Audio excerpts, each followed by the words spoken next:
correctly with the correct amount.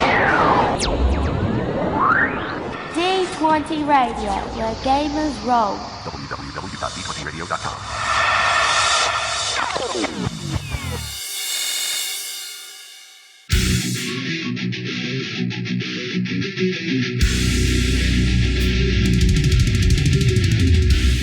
Welcome to Me and Steve Talk RPGs, a podcast where me and my friend Steve try and help you get the most out of your role-playing game experience.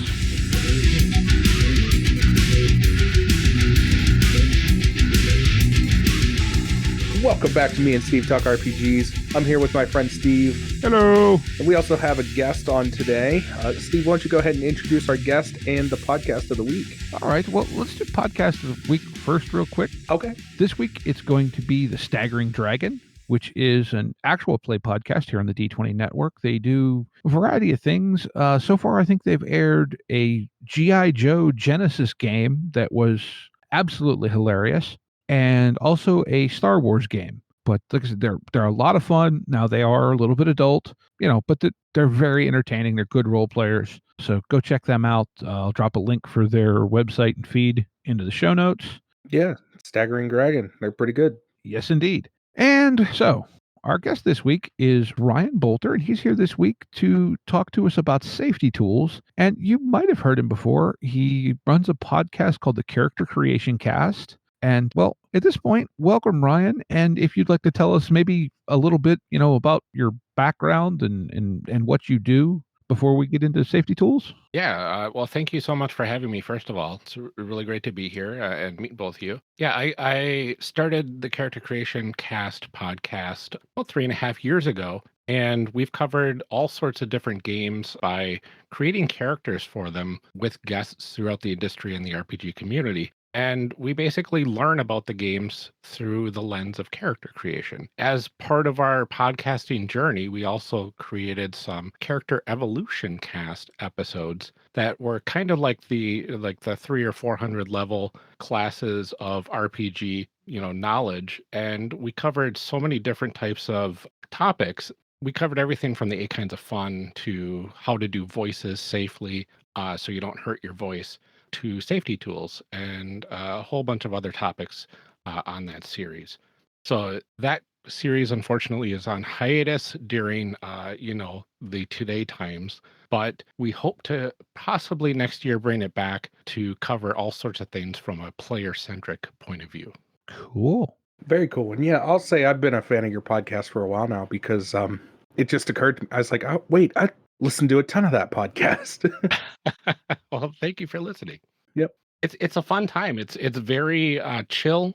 It's family friendly, so we don't have any swears or anything like that. Sometimes the content can get a little spooky, but we try to keep it as family friendly as possible. I think that's, I think sometimes those of us who have been gaming for years, we forget what it was like to be new or especially if you're, a younger person and your parents are checking up on what you're doing. Mm-hmm. There's some gaming content out there that probably is not going to be viewed too kindly by parents. And if you have people trying to explain it, it's also, Yeah, absolutely. There's so many games out there. Yeah. Speaking of so many games out there, why don't we get into that discussion of the safety tools? Yeah. And I think the biggest question that always comes up with safety tools is, what are they or how do they work? Which are two very different questions. So let's start with what are they, and then we can sort of get into the how do they work. So basically, the high concept of safety tools is they are tools that you can utilize at the gaming table, or even sometimes apart from the gaming table, in order to feel safer during play.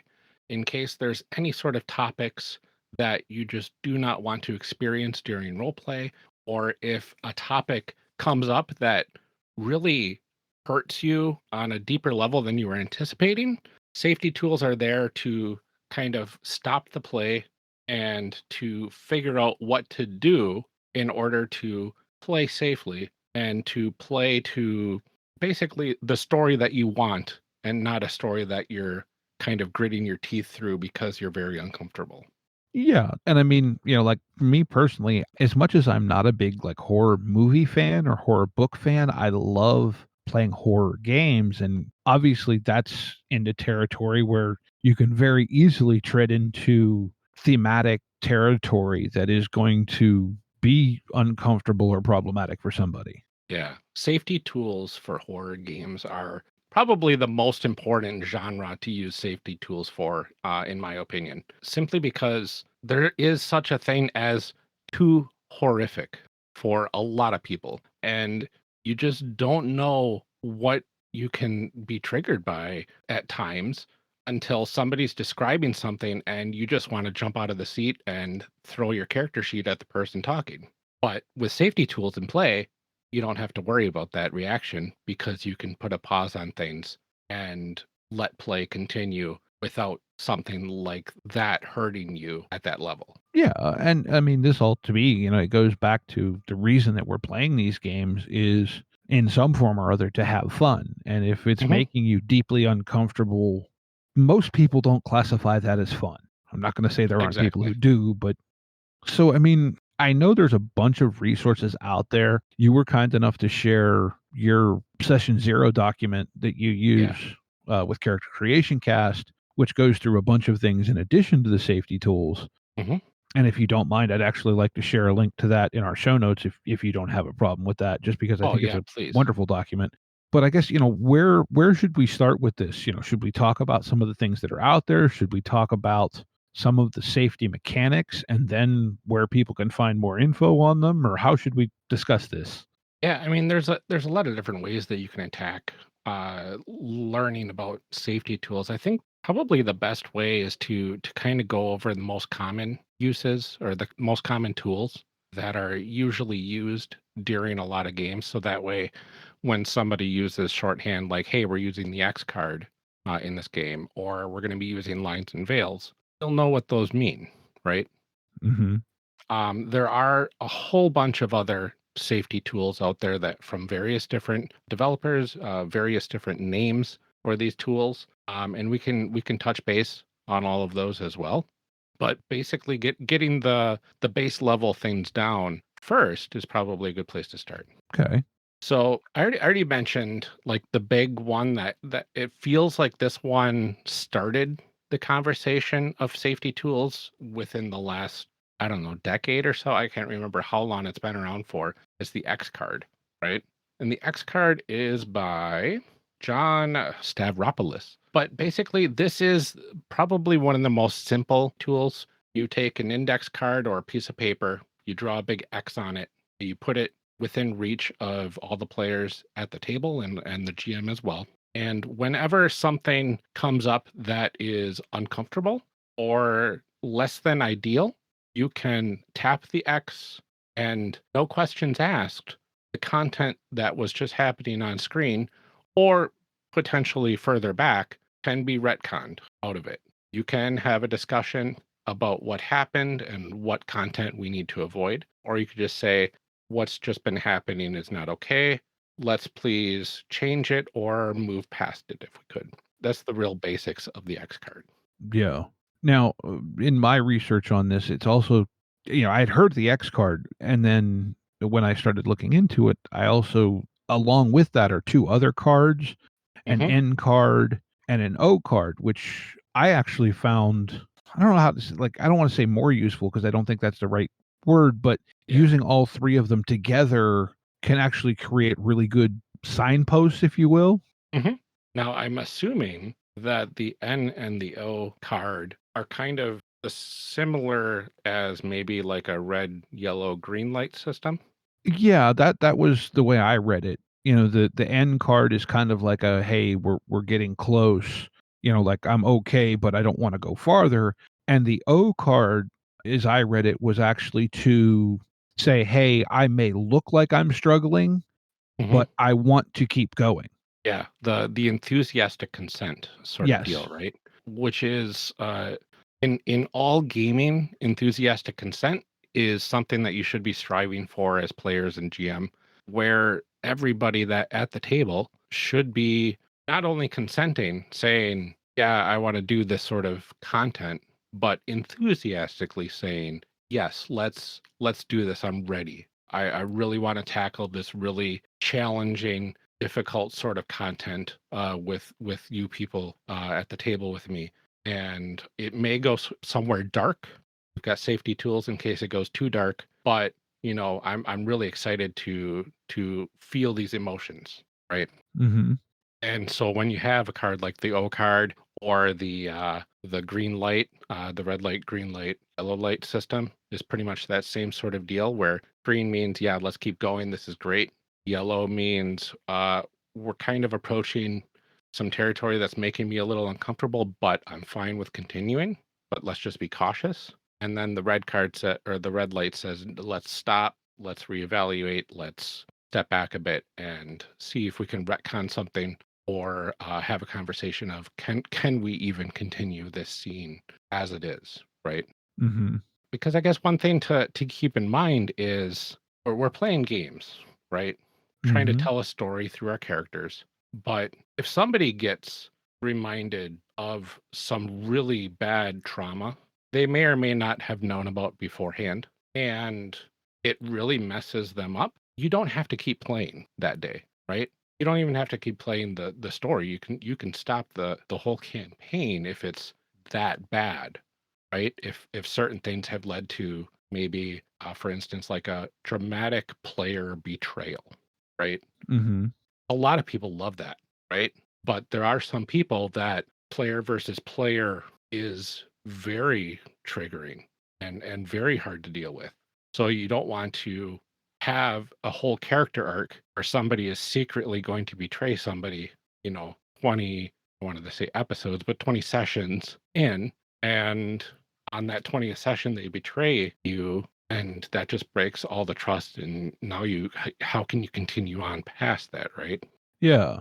So enthusiastic consent, right? Yeah, and I think that's, like you just mentioned, I think that's the other thing that, somebody we both know, Justin from the Terrible Warriors podcast, and I remember, Mm.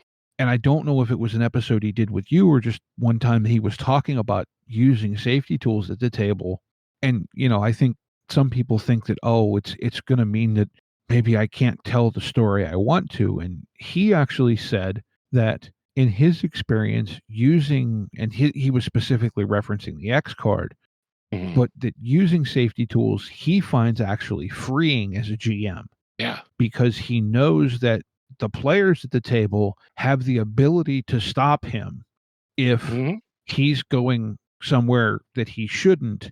And so that is something he no longer has to consciously think of. It's liberating when you fully embrace it, right? Both as the GM and as players, depending on how much agency you've agreed upon during your session 0 or session 30.5, whatever you want to call it. If your players have a lot of agency, or if the GM has a lot of agency, having those safety tools in play says every single person that's sitting at this table is a person with valid feelings, and every single person deserves to have a safe and enjoyable experience at this table. And pushing your limits, knowing that if you push a little too hard, everybody at the table has already agreed, yeah, we can step it back if we need to. We can take a break. We can come back and retcon whatever bad thing had happened. That lets you push stories probably even darker than you would anticipate, because really you're kind of weaving into what they want, right? And not Mm-hmm. what they don't want. Because there's something like lines and veils in place, you've got a whole laundry list of things to avoid right off the bat. Right. So I've mentioned it before, lines and veils. A line is basically, these are topics that we just do not bring up at the table, either in game, out of game, in conversation. It doesn't matter if you're in character or not. You just don't bring up these topics, right? And that's something that everybody at the table contributes to. And you can do it in various ways. You can say, yeah, oh, I don't like this. I don't like this. I don't want any of this in my game. Or what I've seen most commonly is all of the players submit their lines to the GM. The GM compiles it and then anonymously says, these are the topics we're avoiding. Mm-hmm. So that way, if somebody has a very specific trauma in their past, nobody has to know who that trauma applies to. right? Right. So as long as it's on the list of lines, then everybody should know we don't need to go there. And if you are playing online or using online resources, having like a Google Doc with lines and veils in it, you can keep that updated, right? And you can just go in there anytime between sessions and say, oh, I just figured out another line. Let me just add it. And then everybody would agree. Let's just check out the lines and veils before we go to our next session, just in case something's changed. And just because you put it as a line doesn't mean it has to stay a line, right? Mm-hmm. You could find out later on that maybe I do want to play with this thing I thought was a hard limit for me. That's a thing that you can, have a conversation about with your group, right? Right. So, as I'm understanding this, the lines are, so to speak, the hard, don't go there, does not exist in the game world. Yeah. What then is the veils of lines and veils? Yeah. So the veil is the thing that you don't mind having in the story, but you just don't want to see it on screen, right? Like a really big veil for a lot of people is effectively sexual content, right? They don't mind if their characters are doing that. They don't mind if other characters in the story are doing that. They just don't want to see it on screen. It's and then we kiss and it fades to black. And everybody knows kind of what happens because the next scene picks up, it's the next day, and people are having breakfast together. So we know what happened, but we don't have to talk about it, right? It's part Right. of the story. It's just not depicted on screen, so to speak. So to speak, implied narrative, but not. Exactly. Other like common veils are like extreme violence in games that have like that sort of component. Mm-hmm. People can say, yeah, extreme violence does happen because maybe we're playing this super gritty, hyper realistic superhero game or something, right? Mm-hmm. But we don't want to describe it, you know? So we just say, and then this thing happens and we go to the next person, right? Right. So it veils it. It puts it behind a little curtain that says, it's part of the story. We can imagine that it happened. We don't need to talk about it. That actually seems like to me, it would seem that actually I don't see a reason not to establish some form of lines and veils at the onset of a game in your session 0 or whatever. Oh, yeah. Just because, I mean, why not? There are obviously things Mm-hmm. that bother different people. Yeah. And like I said, I can't think of a reason not to. Let's put it that way. Right, exactly. Like for me, one of my most common lines that I use is child endangerment. Now, if you would have asked me maybe 10 years ago, that might not have been on the list, but I'm a father of 2 kids now. Mm-hmm. And that affects me. That sort of story affects me a lot more now than it would have a decade ago, right? Right. Because now I have kids and I can empathize with kids being in danger, like extreme danger, and it's not like playing kids on bikes where you're all playing kids Right. and you're all going to be in danger. That's a different thing that you're signing up for compared to like kids are being targeted because of whatever reason, outside of the story. If I'm signing up for a kids on bikes game, I know that our characters are going to be in peril, but Right. it doesn't have to go to certain extremes. Well, we'll just say like you're not coming to play a some sort of modern horror game where you're playing something along the lines of like a Criminal Minds where the victims are children or something like that. Exactly. Yeah. So lines and veils as a living document is fantastic to have at the beginning of your game campaign or even one shots, and update it normally too, right? If you're a group that plays all sorts of different games, first of all, kudos. Second of all, having that, like, depending on the game that you're going into, you might want to change your lines and veils, right? That's true. I have modified the lines and fails for my horror campaign specifically. I know we're getting into spooky month, which I love.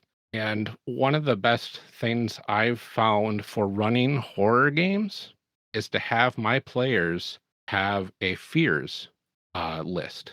where they list the things that they are comfortable enough having portrayed within the game that I can, as a GM, hone into and kind of dig the claws in, so to speak, to basically give that fear response from the players.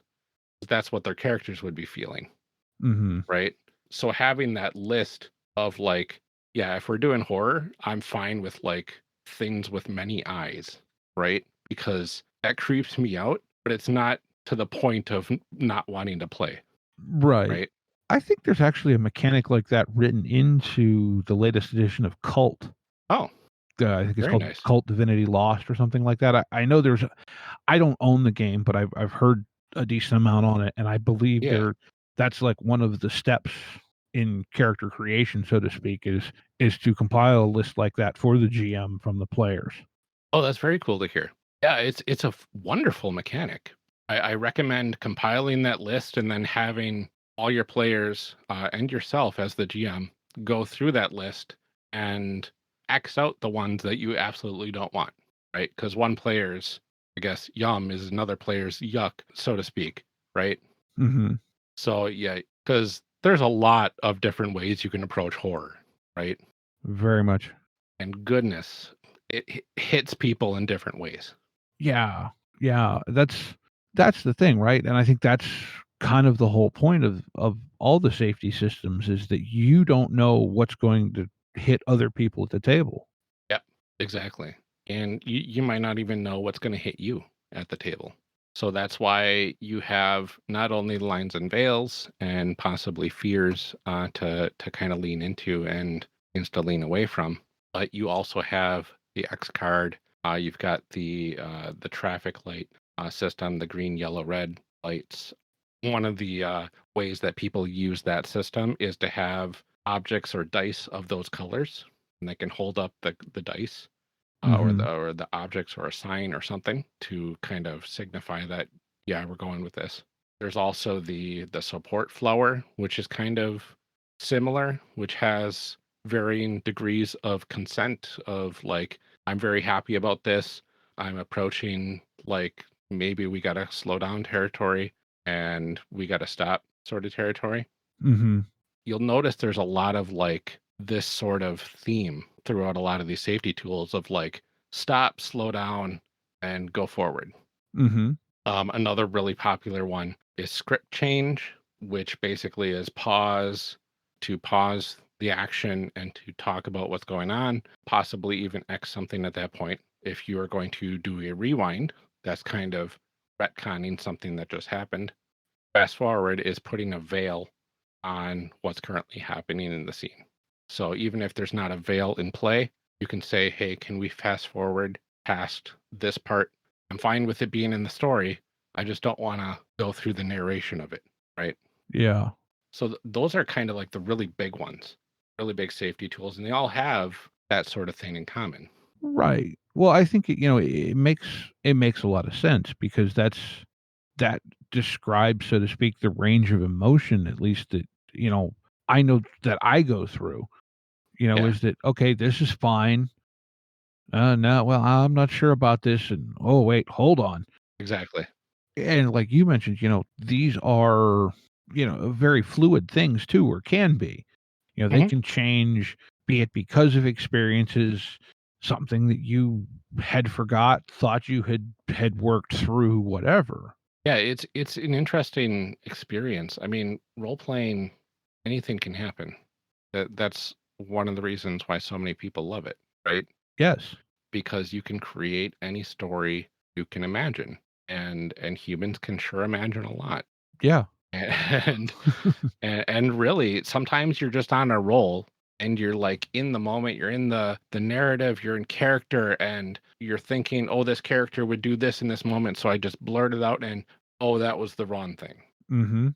Because maybe everybody at the table is like, what did you just do? Let's X that. Let's pause, let's rewind, let's talk about this. Can we continue? Right? Right. Without safety tools, there's been quite a few examples, even on live streams, where safety tools weren't in play and everything just fell apart. after bad things have happened. Yeah. And it strikes me too, and Steve and I have said this on a number of topics, but what this all really comes down to is communication. Yeah, absolutely.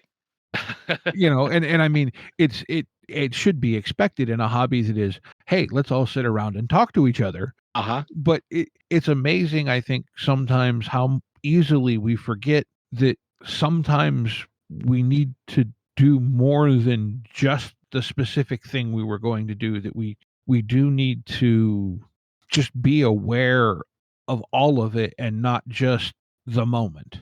Yeah, absolutely. And there's a lot of people out there that want to say something at moments, right? That do get triggered by something in the game. And if there's no tools in place, they generally will not feel comfortable coming forward and saying, hey, this is not okay. Yeah.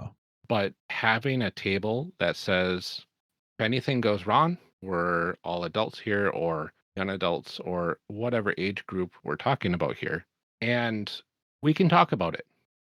There's no judgment. Your safety is more important than the story we're telling, is what it says, Yeah. right?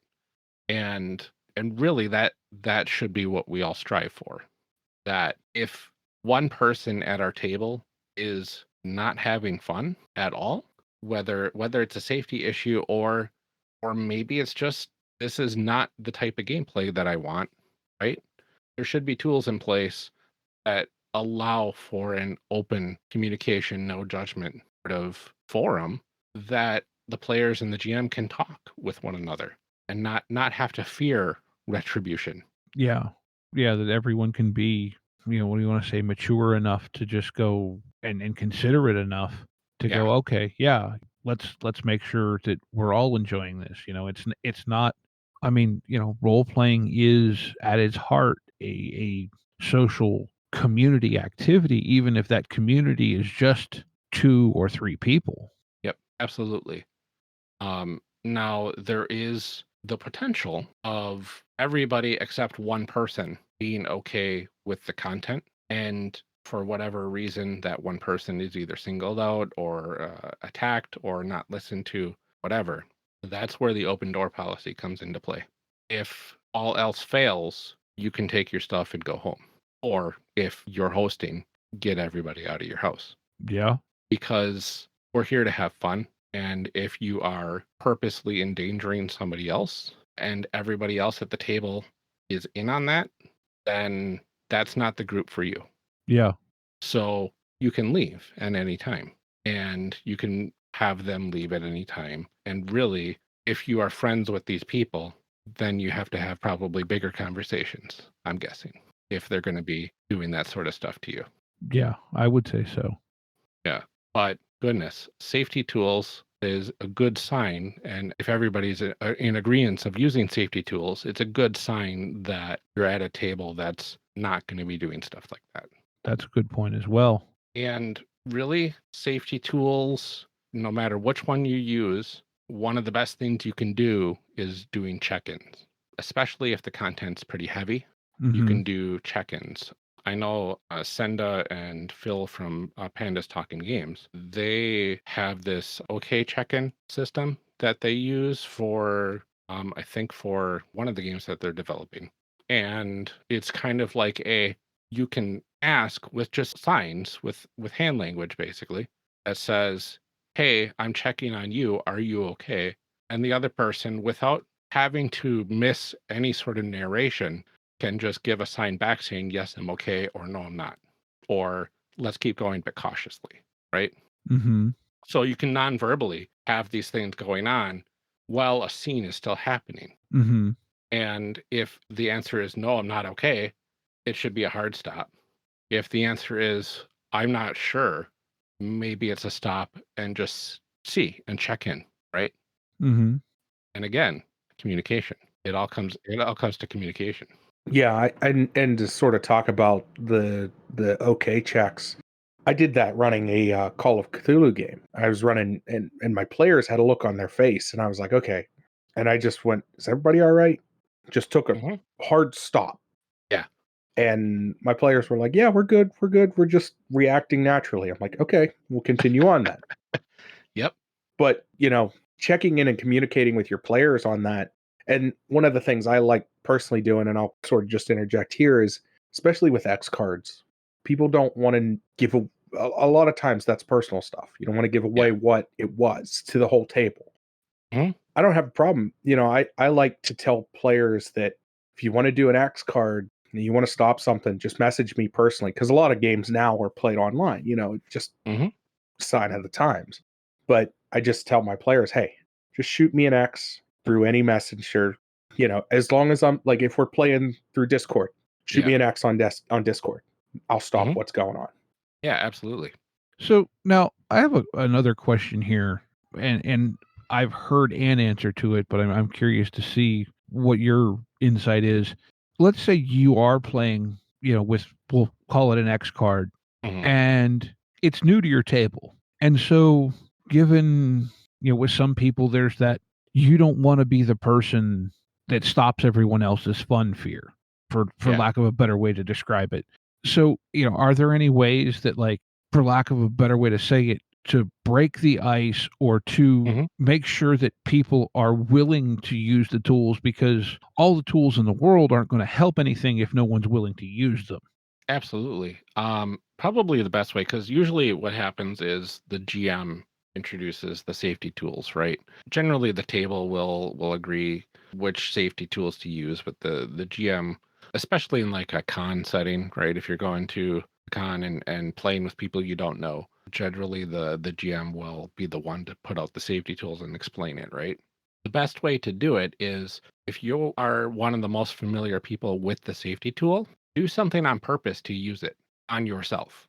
So if there's a particular name, like say you had a really bad ex partner with a specific name and you just don't want that name in the game, you can say, oh, and the shopkeep's name is this. Oh, wait, I'm going to X that because I don't want that name. Let's say it's this other name. And you don't have to explain why, right? You can if you want, but you don't have to. And then that kind of sets the ground of, it doesn't have to be for like super big things. It can be for little things as well, as long as it helps enhance your enjoyment of the game. Okay, that makes a lot of sense, so to speak, to intentionally trigger it on something. Obviously, insignificant's the wrong word, but not something Right. egregious. Let's put it that way. Right. Something that, and it might not even be that big of a deal to you, right? You Hmm. might be fine with the name yourself, right?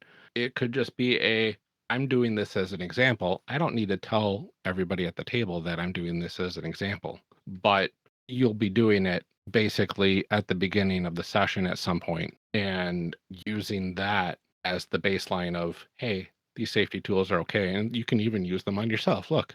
Hmm.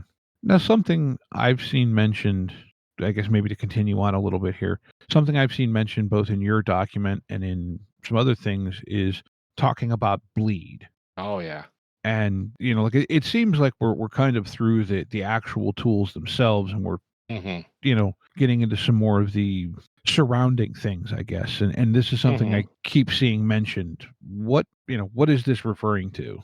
Right. So bleed, it's a brilliant topic, especially when it comes to RPGs, in that it can be both good and bad, and it goes multiple ways. It's basically where your emotions affect the emotions of your character, or vice versa, where the emotions of your character or the content of the game affect your emotions. Hmm.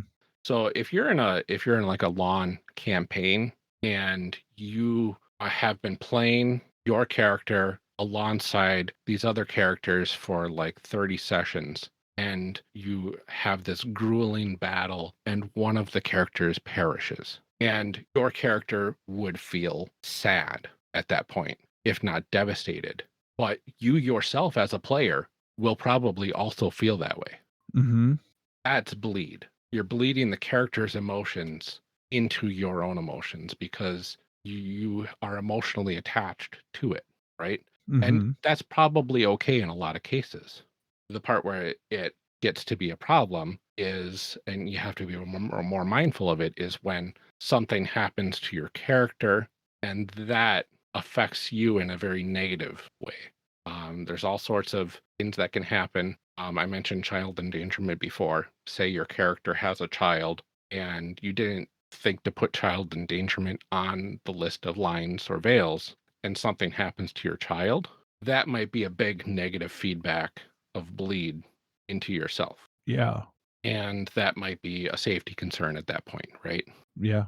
But it also goes the other way. If you're having a very bad day because maybe work was horrible, it was the worst shift you've ever had. Now you're just going to go and play this game because, I've had fun playing games in the past, but I'm just in a really bad mood. Maybe my mood will increase, but maybe it doesn't. And now your character is acting especially rough with the other characters in the party because your negative emotions are bleeding into your character's actions and emotions. And now the story and the fun of the other people at the game are suffering because of that bleed. So that's another thing to be mindful of. And that's another thing to utilize safety tools for.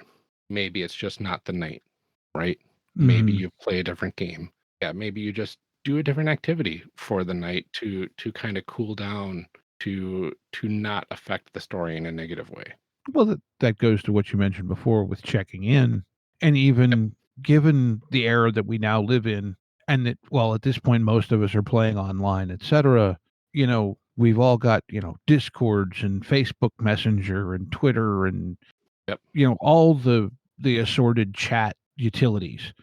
I mean, Yeah. there's no reason. I think it's healthy for a group to have one of those set up anyway, just to bounce stuff back and forth, say, hey, I'm going to be late, Yeah. whatever. But it can Mhm. also be used for this kind of thing to say, hey, I've had a bad 2 weeks at work. Can we do a one shot that's lighter? Or, can we play board games this week? Yeah. So something that doesn't matter, right? Well, I personally did this. Steve, you were there for that when I was like, I can't. I was like, I was DMing and I just reached out and was like, I can't run. Like, I'm not in any shape to do it. Yeah.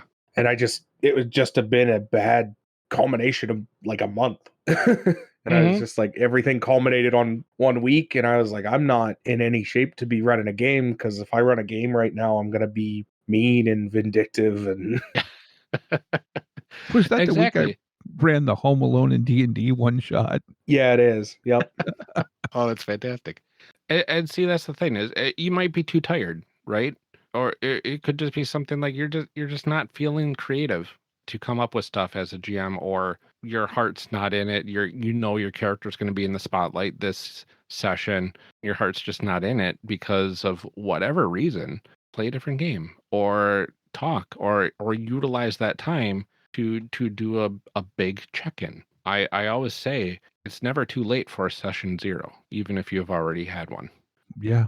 Go take a break and discuss, like, hey, where do we see our story going? Are we going to get to our end goal anytime soon? Does it matter if we get there or not? Is the journey what we're actually here for? Check in on how the gameplay mechanics even are going. Is there too much combat? Is there not enough combat? Utilizing that time when you're not in the headspace to actually be in character can still be productive and can still apply to the campaign that you're playing if you don't want to play a game at all, right? So it's not like it would be a wasted session, even remotely at that point. No, I know Steve's mentioned that a couple of times when we talked about session 0, is that sometimes it's a good idea to have one mid-campaign, or another one mid-campaign, just to re-solidify things, because, it's a creative endeavor, and you started out pointed in one direction and it's bent and twisted and turned, and now we're going somewhere Mhm. completely different. Yeah. I love like session 0s effectively when you're getting close to an end of a campaign too, because you're getting to a point where there's not going to be any more time with these characters. If you're saying at the end of this campaign, we're done with these characters, right? Mm-hmm. So it's a perfect opportunity to say, hey, what do you want your character to do before we're done? Like, what cool thing do we want to set up for your character to have in their story before their story is done? I did that for one of my stream campaigns recently for A Tale of Twinkle and Awe. And like we had 3 episodes left. We agreed on 14 episodes after a while. We had 3 episodes left, and I said, hey, What do you want to see your characters do? What do you want to see? Where do you want to see the kind of the story going? And I took the feedback that they gave me and kind of weaved it into what I had planned for the ending. And I think it was a lot better of an experience for everybody because I was able to build upon what they gave me. Right. Well, you were able to take the things that they still felt like needed addressed and address them. And that goes with the enthusiastic consent Yes. because they're like, we want this so bad. Please, please let us have this. Mm-hmm. And yeah, please, because that's going to make for an awesome story. Right. That's the memories that get made. Yeah, absolutely. There are a lot of people out there that like to play without any meta knowledge at any level, and that's fine if you enjoy that sort of mystery suspense of not knowing and finding out, right? Mm-hmm. But I would say try having some meta knowledge and playing your characters having that meta knowledge, but knowing that the characters don't know certain things. Mm-hmm. Because I might find that the story will go in some place way better than what you would have done just reacting to story happening, planning it out, planning around certain pitfalls, saying, hey, if we push the story in this direction, some sort of themes that we might be getting into, is that okay with everybody? And then maybe we can modify those themes to say, hey, you know what? Let's make it even better with this. Or let's take this out because that will make me feel better as we continue on. Maybe there's a discussion of should there even be character death? Mm-hmm. Even if you're playing Dungeons and Dragons, when half the system is set up for combat, you can still have that discussion of, I don't want my character to die because I'm too attached to them and that will bleed too much into my feelings and my emotions at that point. And I don't know how I could continue on enjoying role playing with a new character until, this campaign's done. And that's perfectly okay. You can still be put into peril. You can still have people in jeopardy. And the intense storytelling can still be there. But, things as extreme as character death doesn't have to be on the table if you don't want it to be. Yeah, that's true. I mean, that's a thing that I've said with, to circle back to, we were talking about horror a little bit, that to me, one of the key elements of a horror game is, and some people will say it's got to be potentially deadly. And I say, no, I don't think it so much has to be deadly. I think the characters have to feel vulnerable. And there's a difference there. Impending death is not the same thing as knowing you're squishy. Right. Exactly. Yeah, it really depends on the game. Like if you're going to be playing Dread, Mm-hmm. you're signing up for when that tower falls, your character's out. Right. It could be construed that my character gets too afraid and runs away and is no longer available to play. Mm-hmm. So even then, when I can't remember if it is, but I think death is explicitly on the line at that point in the game rules itself, like the tower falls, your character dies. Mm-hmm. I think that's what it is. You can still modify it because games don't have to be 100% rules as written. Right. Well, yeah. But that actually, to me, that ties back to where we're talking about lines and veils, that in a way, your character runs off and it fades to black. Yep. So maybe they did get eaten by the monster, but we don't actually know it. Oh, yeah, exactly. And having those open-ended questions is fascinating once the game is over. Like, especially if it's a one-shot, right? If you're doing a horror one-shot, which I assume is going to be extremely popular during October, Mm-hmm. because you can just, drive your characters like you stole them effectively, right? Mm-hmm. Just pedal to the metal and go as fast as possible and watch everything topple over. But even with any sort of bad choices that you have your characters make in a horror setting, when you shouldn't be going and checking out that thing by yourself and leaving the rest of the group in the safety of the candlelight, right? Go to the darkness, it's fine. It can be a fade to black, and I think it would be really interesting to leave that questionable. Like, what happened? Did they die? Did they get captured? Did they run away? Not having that answer, in my opinion, freaks me out more than knowing what happened, right? I think that's a very valid point. It's like I'm getting chills just thinking about a scenario of like, okay, we're gonna just fade to black because you rolled poorly on this thing, and we'll have you play a new character now, and we won't discuss what happened because you don't need to know. No, and I think that's an important storytelling tool in itself, is recognizing that sometimes not writing the story is the most impactful thing you can do. Yeah, absolutely. Leaving things unsaid, putting things behind a veil can really up the emotion of the story that you're telling. Yeah. All right. So, anything more that you think we need to cover here aside from like places people can go to look up more stuff on this for themselves? I know there's a couple of resources out there, your session 0 doc being a very good one that has some links to some things. Yeah, I mean, really, that's the thing is there's been some compilations in the past, right? The really big one, they won a gold Annie, I think in 2020. It's the Tabletop RPG Safety Toolkit by Kienna and Lauren Bryant-Monk. Mhm.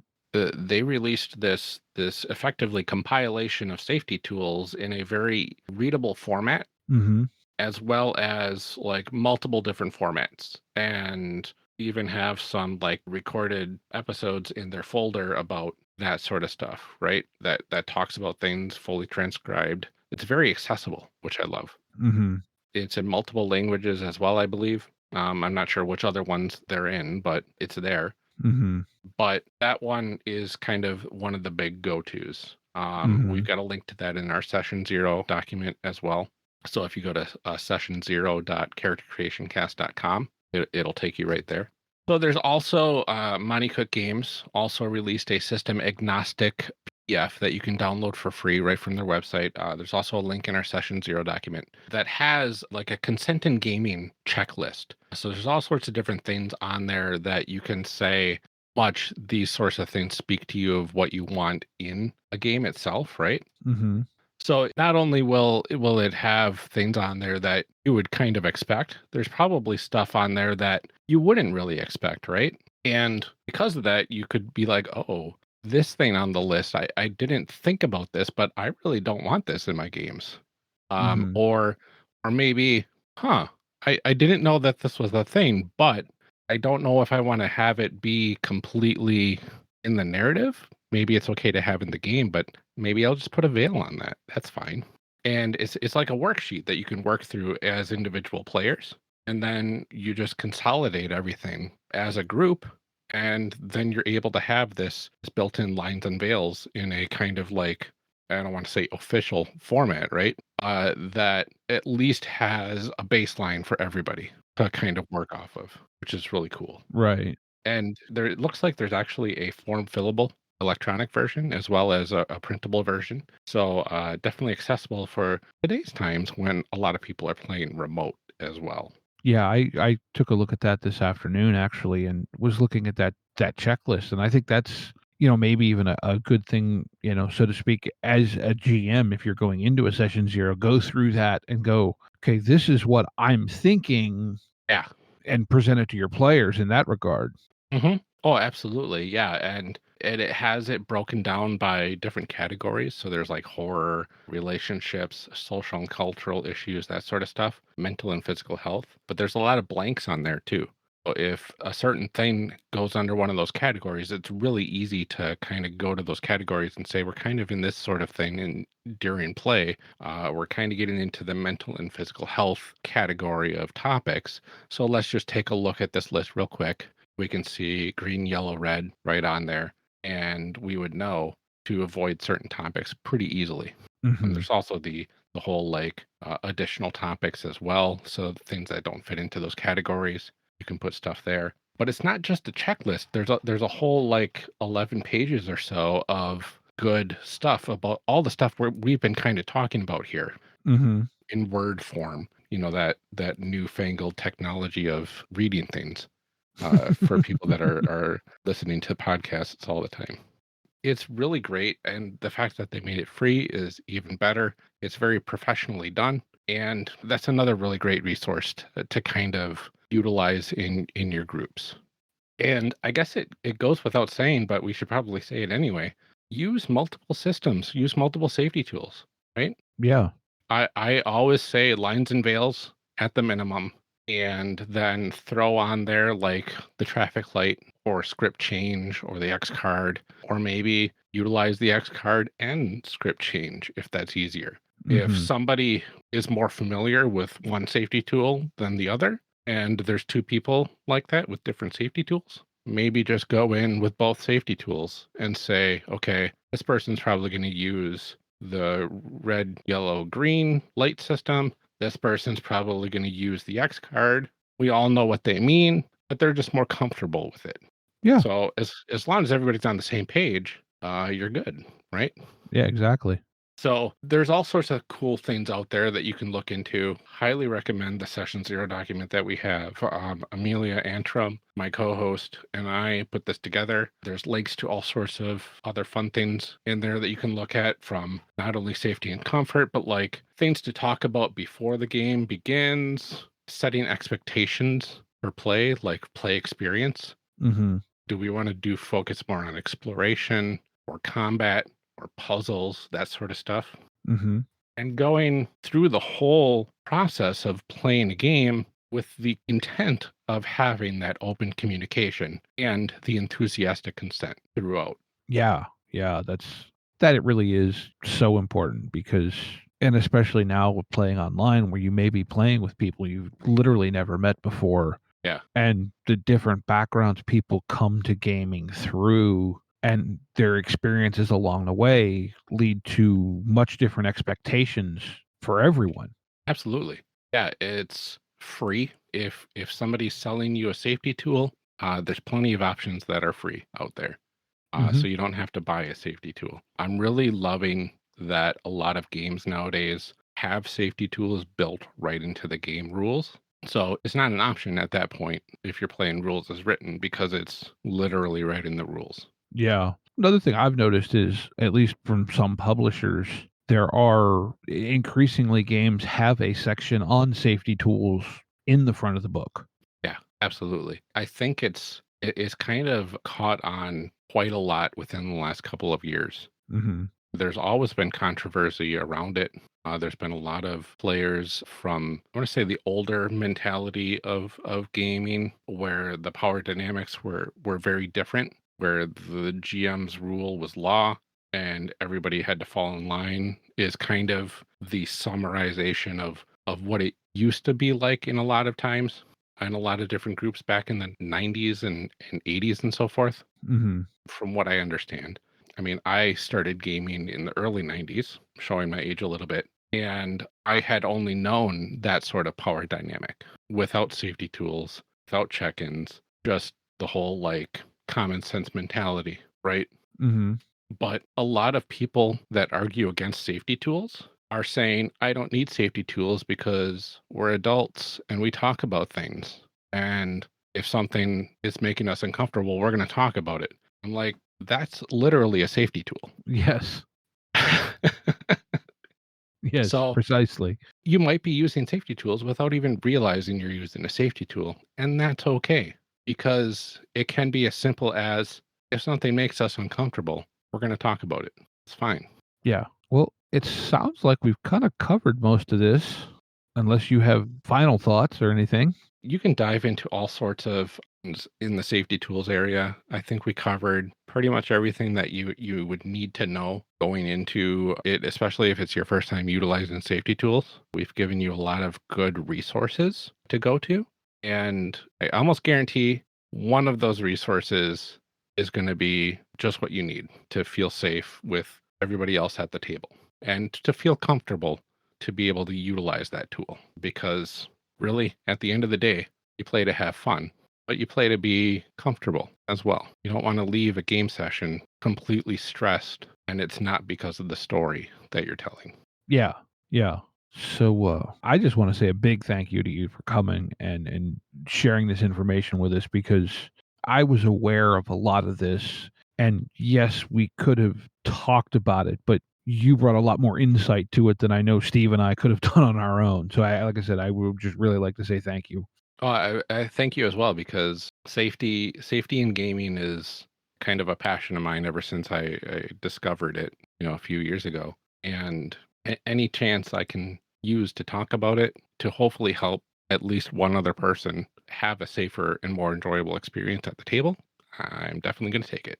Very cool. Yeah, and like Steve said, thank you so much for coming on. And at this point, I think, we've sort of wrapped up with the safety toolkit and the safety in gaming. Where can you be found? So you can find me most prominently on Twitter. Personal Twitter is at Lord Neptune, all one word. And that's Neptune as in the Sailor Scout, not the planet. Same spelling, though.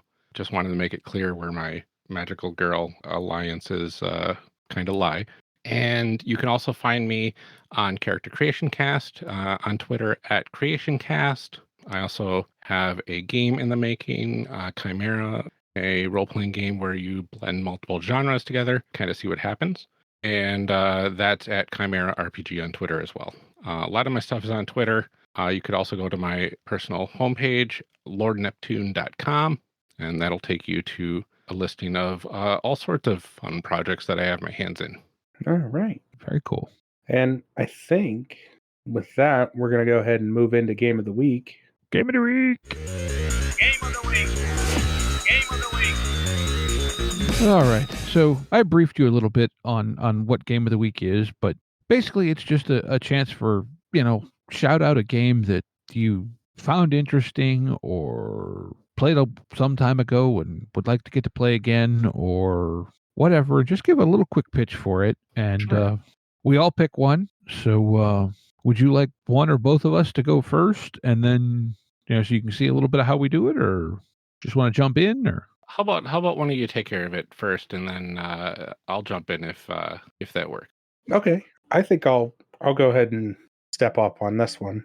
All right. So the game I've picked is actually a game called Project 8 Ball. You find it on drive-thru as Project 8 Ball. It's a PDF for $9.99 by Hex Games. The sort of first pitch is the life you know, your family, friends, job, everything is a lie. A carefully crafted web of memory implants and forged documents. You're not a random civilian. You're an agent of Project 8 Ball, a government agency so secret that at any given time, only 37 people know it exists. Oh. And the basic idea of the game is to keep the world normal, even if you go mad trying to do it. Oh, wow. It's sort of it seems like a really cool, they describe it as it's a game of weird conspiracies inspired by the works of David Lynch, Grant Morrison, and Philip K. Dick. And that sold me there, because those are like, that's everything that I like. Thank you. And they encourage to have players taking turns running the game, working together, the web of mystery and wonder. And it just sort of seems like a really cool paranoia mixed with like the Matrix almost. Oh, interesting. Like almost in that, like, how the Matrix, the whole point of the Matrix is to keep people from finding out they're in the Matrix. Yeah, that's sort of what this feels like. It sort of has that like weird, don't let anything too weird happen. You got to keep everything kind of normal. You can't let the world know it's too weird. That sounds so fascinating. Yeah, that does sound neat. Yeah, I think it looks like a lot of fun for $9.99 on drive-thru, for the PDF. It's a pickup for me. Yeah, absolutely. And so who would like to go next? I've got one. Go ahead then. All right. So I'm going to pitch one of my favorite games that I haven't had a chance to play yet. It is Could Wear the Mask by Jeff Stormer. Oh. This game blew my mind when we covered it on Character Creation Cast, because like it's a 1 to 3 player game. So first of all, the fact that you can play it solo is brilliant, but there's 3 characters that you create in this game: the hero, the villain, and the city that they share. And basically, gosh, it's a superhero story. It's not only a superhero story, it's a Superman story. It's about the rise of a hero, and the villain gets what they want partway through the game, and the hero falls, but then rises up again, saves the day in the end. Like that's the basic structure. But it's a collaborative world building game on top of all of that, where you use a deck of cards in order to figure out what sort of themes and what sort of things you're working with in each scene. And you go through this deck of cards knowing that at any point at a certain spot in the deck, you're going to hit this like game ending card. So like once you get halfway through the deck, that game ending card can be anywhere in there. And as that deck whittles down, you know, the villain is going to succeed soon during the first half of play. And then once that happens, everything hits the fan. And you get this like emotional impact of all of these characters you've been creating. You've been creating NPCs, you've been creating locations, you've been drawing a map of your city, get destroyed. And then you play it past that of rebuilding things and your hero coming back from the brink, eventually overcoming this villain that destroyed everything you love. Like the emotional impact of just running through a couple rounds and the implications of this game was staggering to me in such a good way. Jeff is brilliant, and Jeff created this absolutely phenomenal game. It did win an Emmy award this year as a judge's pick, and goodness gracious, it's at jeffstormer.itch.io/mask, and it's $15 and so well worth it. One of the really brilliant things about this game is if you're playing a superhero campaign in a different game like Masks or, you know, heaven forbid, Heroes Unlimited by Palladium. One of my favorite games, by the way, even though it's garbage. Yep, there you go. I see the Rifts book being held up. It is a way that you can create a backdrop for your characters in your main campaign, because every round that you go through cranks out new NPCs, cranks out new locations, cranks out new villains and threats you can fight. And then if you stop that crank before you hit that big world-ending disaster, you've got a whole live city that you can play in your main campaign. And if you need a bit more, you turn that crank a little bit more. And now you've got more to work with. It's brilliant. Yeah, I remember hearing, I think he did a recording with James D'Amato using that on One Shot that I remember listening to. I thought it was very, very good. Yeah, like chillingly good. I haven't had an experience to a game like this since Alex Roberts' Starcrossed a few years ago. And it like hit me on such a viscerally good level that I cannot recommend it enough. Yeah, that's one that's been not just on my radar, but like I've been aware of it since I heard that One Shot, and then I love hearing that it won an Emmy because it definitely deserved it. You know, you can tell that there's just so much care, and it's just phenomenal. I agree. It is one of those games that they just don't come around. Like it's a one in a lifetime game. You know what I mean? Yeah. When I think Jeff Stormer, I think of two things right off the bat. One, pro wrestling, and two, Superman. And if anybody was going to create like the penultimate Superman PG, it would be Jeff. And that's effectively what this is, right? Very cool. I also may have convinced him to create a hack of this for pro wrestling on accident.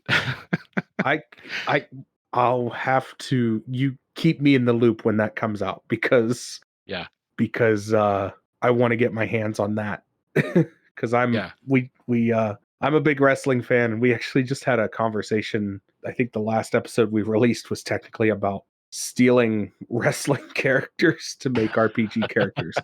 But no, you keep me in the loop on that one because I as soon as I see that, I want to get my hands on it. Yeah, I want it so bad as well. I haven't been in the pro wrestling fandom for decades now, but it still has a soft spot in my heart. And knowing Jeff's passion, Jeff, if you're listening, hey, give us an update on how that's going. Because goodness gracious, the world needs more fun shenanigans like that. Yeah, absolutely. Well, what do you got, Steve? Well, I don't know that I'm going to be able to follow that quite as well as I have other times, but I found a game called Cold Shadows. And what this is Cold Shadows is set in a taut world of espionage, betrayal, and drama, inspired by the great spy stories of authors such as John le Carre and Robert Ludlum. And it's deliberately set up to emulate quiet, dramatic stories as opposed to action stories. It's not designed to do Mission Impossible. It's like they said, le Carre and Ludlum. It focuses on player first narrative.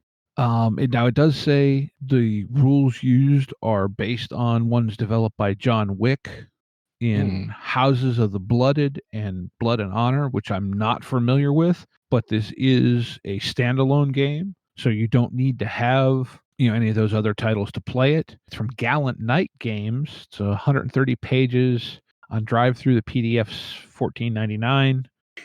You scared me there for a second. You said 130. I thought you were going to say $130. I was going to be like, Steve, it's almost as bad as that time I recommended Invisible Sun. But there are print-on-demand options too. So if you want to do something that's much more of a dramatic spy story as opposed to an action spy thing, it's not for Mission Impossible, but it seems like what they're claiming as inspiration is definitely worthy. It says it's also they've leveraged material from Werner Vunderwerk's wonderful expansion, A World of Dew, which I have no idea what that is, but they must think it's important if they're noting that they referenced it. Yeah.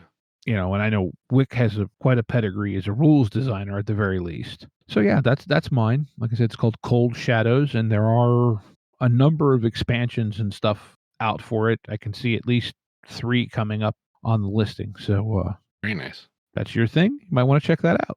Very cool. We do want to thank you for coming on the podcast. I know we thanked you once already, but we're going to thank you again now. I'll thank you for having me. As always, links to all of that in the show notes, links to all of our social media. Check us out on the Discord. Come hang out with us. And with that, is there anything else you needed to add, Steve? I'm good.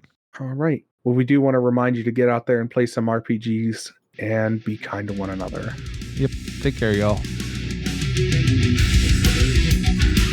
Intro and outro music by the band 12 Noon. You can email us at meandsteverpg@gmail.com. You can find us on Twitter and RPGs. Find us on Facebook at Me and Steve RPG Podcast. On Discord at Me and Steve RPGs. And as always, all of these links are in the show notes.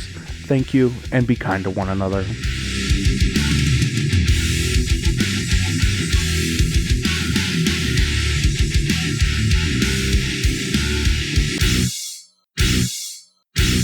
How much for the cigar? Cigar, $20, dog. You gotta go down the street to the store and buy that.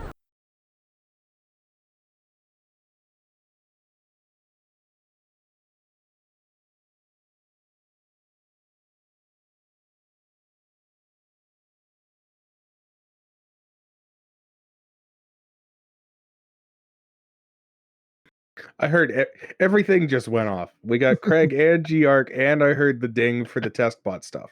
That's great. Usually I don't hear the ding for the test bot stuff till about 3/4 of the way through the podcast. And then it's like, why did Steve just suddenly lose his train of thought? Oh, that's because something dinged. That's a hard word to say. John Stavropoulos. Thankfully, there is editing for podcasts. Indeed. Did I ever tell you I used to work with a guy that looked like a real life version of Peter Griffith? No, I don't think you have. He did. And the best part was he wore polo shirts all the time too. Running up and down 2 flights of stairs is no fun. Yes. Okay.